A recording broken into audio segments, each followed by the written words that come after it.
Hey friend, in this tutorial, I am going to be explaining my process for mixing colors with watercolor. So if you struggle with finding the right hue or value of a certain color, or you just need more help in this area, then this video is going to be the perfect deep dive for you. It is also part one of a 4-part series in this month, where I'm going to be painting at the end of this series the cover art for my first book, Everyday Watercolor.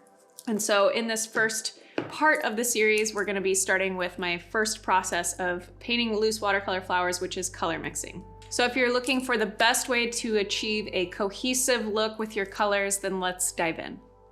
Okay, so in working up to a loose floral composition with watercolor, I'm going to first be talking about color mixing and composition. So for loose florals, the approach generally is what's the vibe? So when you're mixing up your colors for any type of piece, it doesn't have to just be flowers, but for flowers specifically, I paint tons and tons of flowers.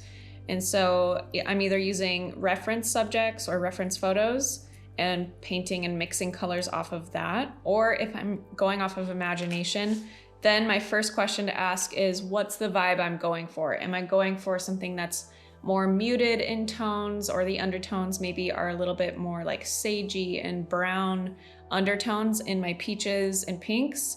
Or am I wanting to go for some really vibrant, bright, juicy colors?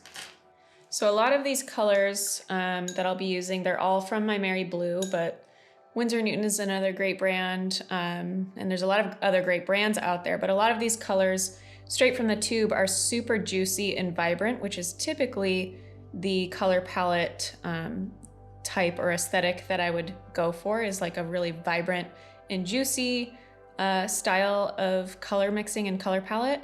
So for example, this is Rose Lake from my Mary Blue. It's a really bright, almost like opera rose from Winsor & Newton color, and kind of like a neon pink color. And when you get it in its full saturation, like straight from the tube, you get this nice, rich,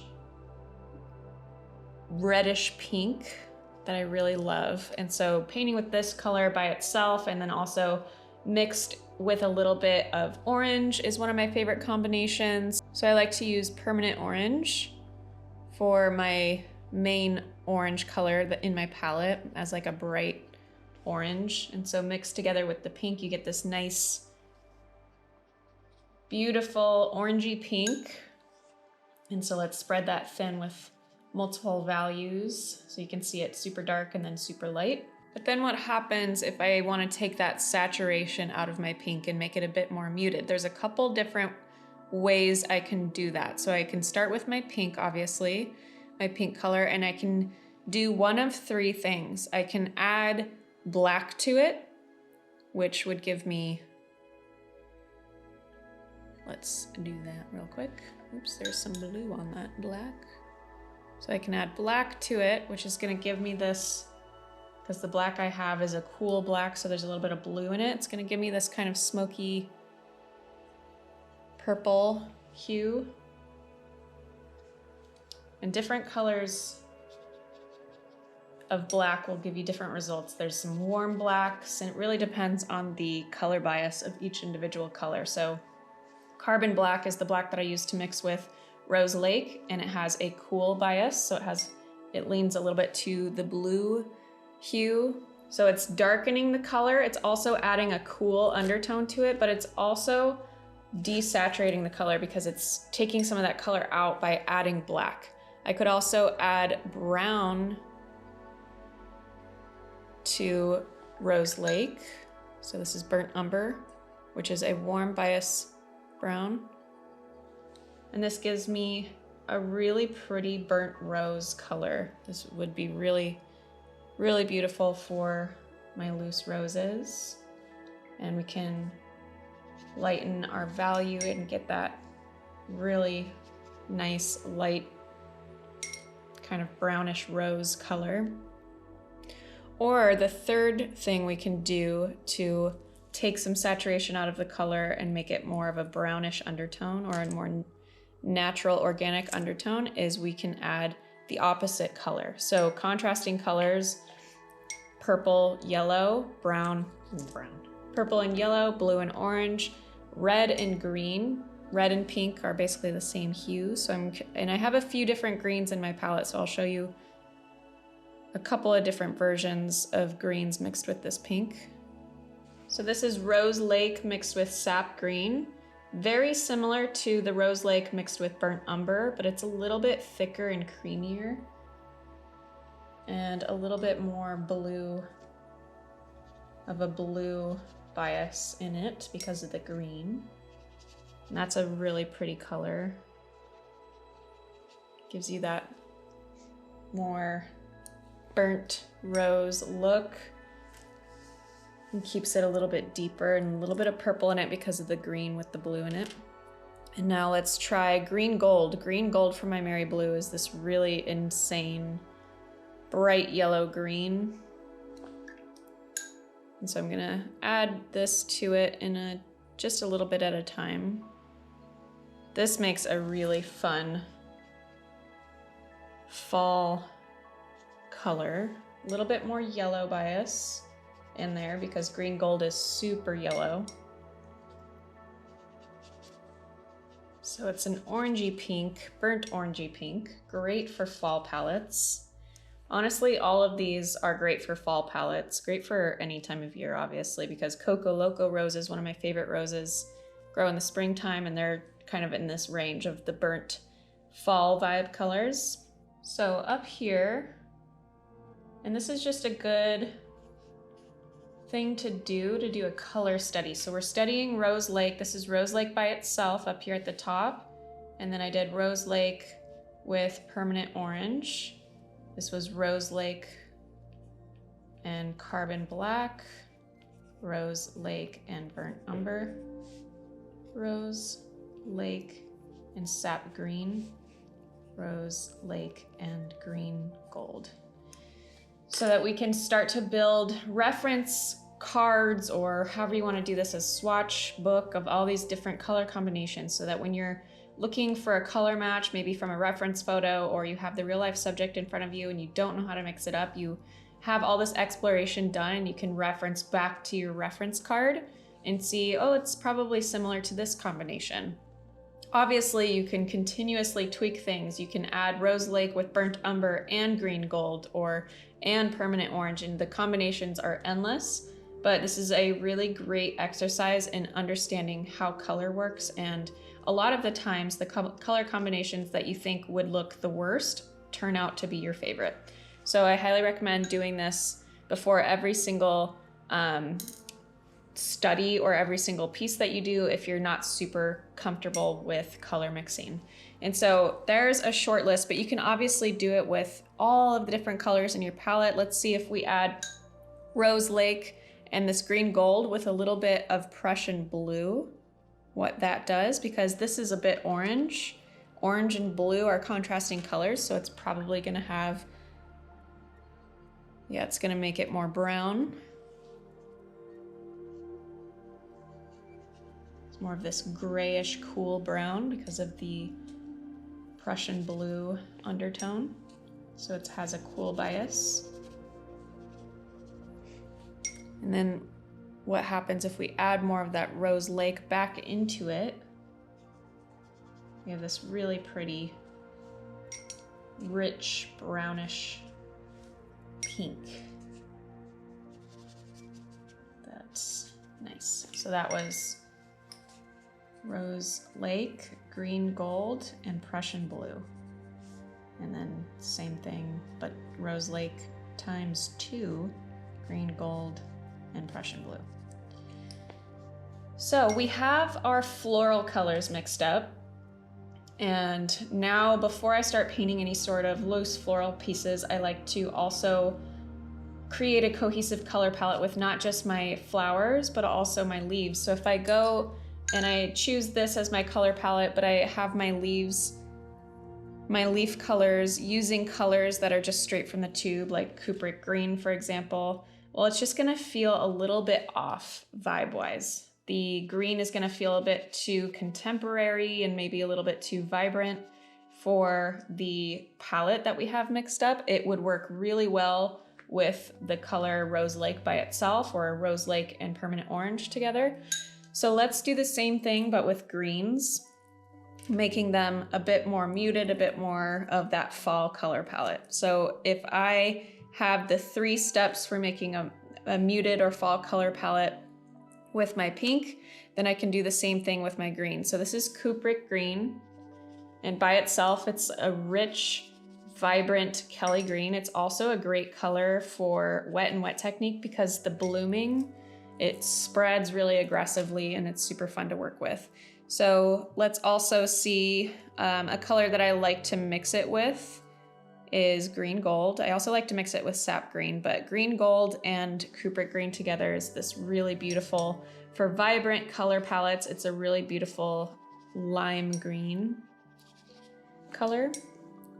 So for my vibrant, juicy floral palettes, like for the one on my cover of Everyday Watercolor, I'd use these greens, these reds and pinks, and some bright oranges and that sort of thing, and bright yellows. But for a moody color palette, I'm going to, step 1, add black to green, to Kubrick green. So we've got a little bit of black, just going a little bit at a time. And this is gonna darken the color while also taking out the green more.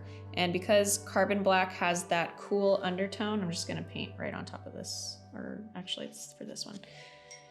And because carbon black has that cool undertone, it's gonna have a cool or blue bias to this darker green color. So that's a nice color. It's I'd probably use it for my muted or fall palettes with these colors, but I wanna get a little bit more of the brown undertone. So adding Kubrick green, our next step would be adding Kubrick green with burnt umber.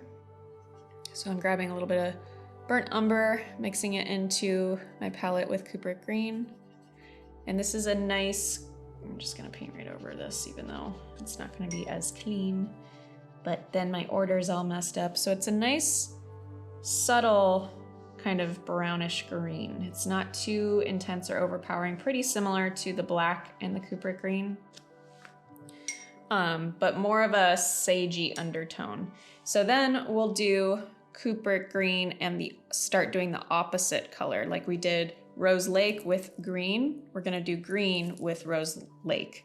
So we're gonna do Kubrick green with Rose Lake. Since we did Rose Lake with sap green, this will be a lot different. Kubrick green is a very different green. So I'm grabbing some of that pink and adding it straight to it. And Kubrick green is so, so blue. So this blue in the green is making for a really smoky purple, which is a really beautiful color, but it's obviously not gonna work out too great for leaves. So if I add a little bit more green back into it, it gives me a little bit of a smoky green undertone, which is nice. So I'm just shifting the color ratios a little bit, adding in more green or more black depending on the color bias that I want. And so that's a nice green for the fall color palettes. It's complementing to the Rose Lake and sap green and Rose Lake and green gold colors that we have.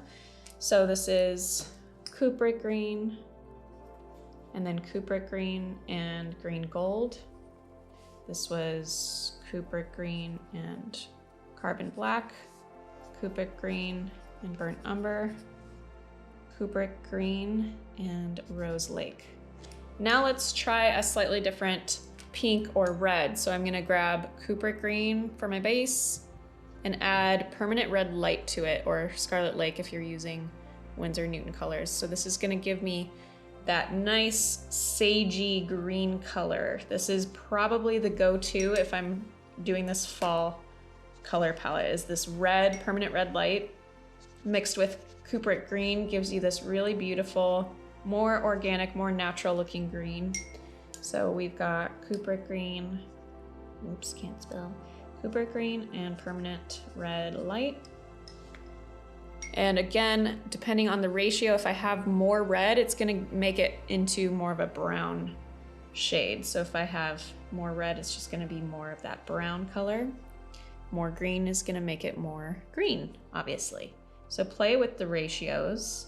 and get it to the place that you want it to be for your colors in your overall piece. And you can have a combination of multiple things. If you have leaves that are a little bit more cupric green than permanent red light, or some leaves that are more permanent red light, less cupric green, then it's gonna have this nice flow and balance to it if you mix it up.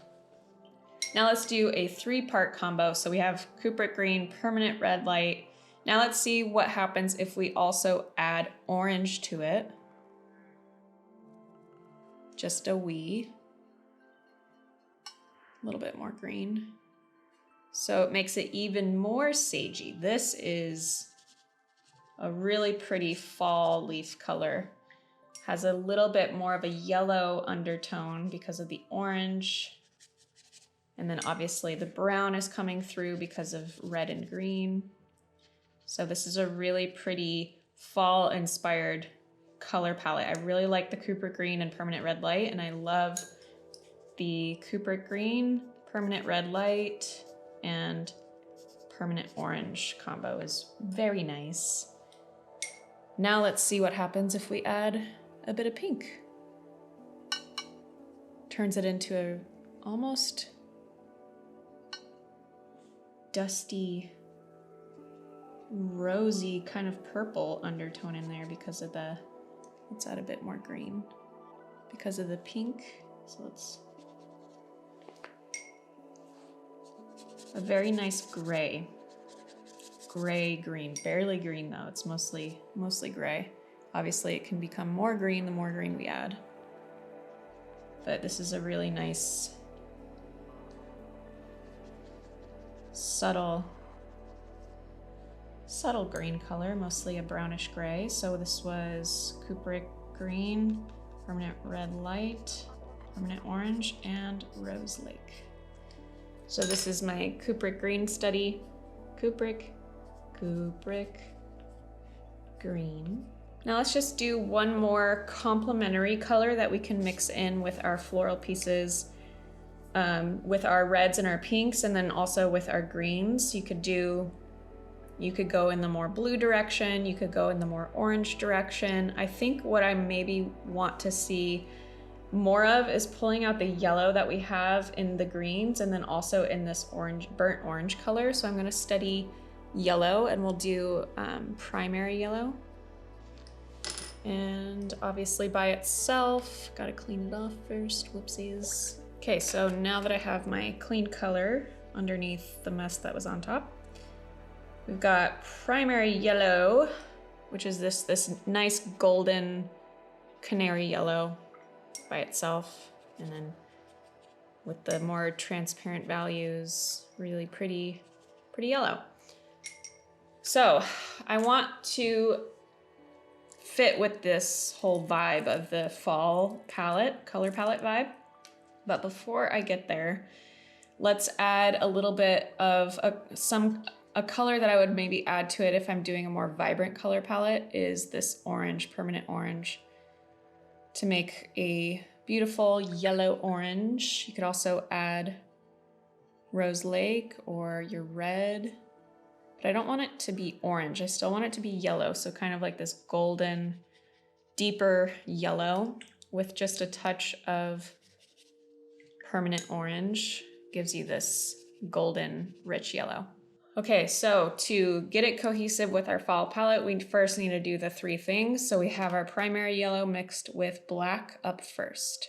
So primary yellow, I'm going to put you here. Trying to get as clean of a space as possible is very difficult on my palette, but that's how happy accidents happen. So we have this grayish poopy yellow. Black and yellow are definitely not my favorite combination, but it is a very nice, almost green because of the blue bias of carbon black. There's a little bit of that green coming through because blue and yellow makes green. So primary yellow plus carbon black. And then next, primary yellow and burnt umber. Starting to get into that more fall vibe yellow. nice golden brown yellow with primary yellow and burnt umber.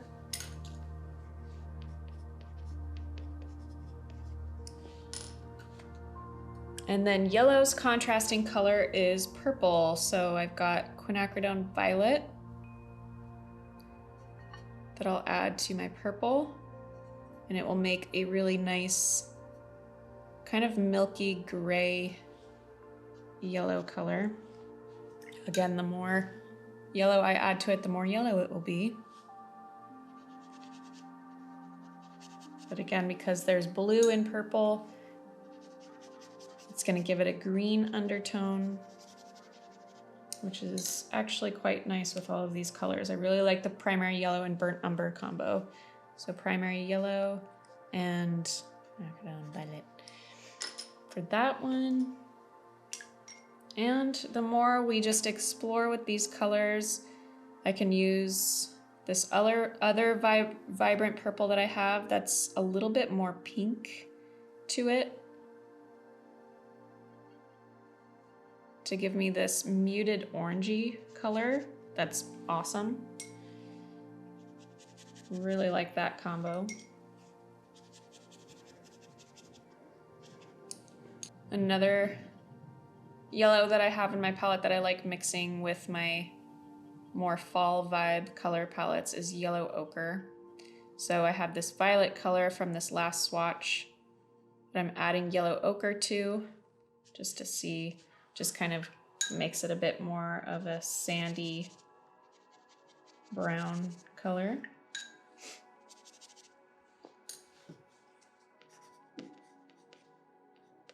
Violet plus yellow ochre. Now let's get wild and let's add some green gold to this mixture.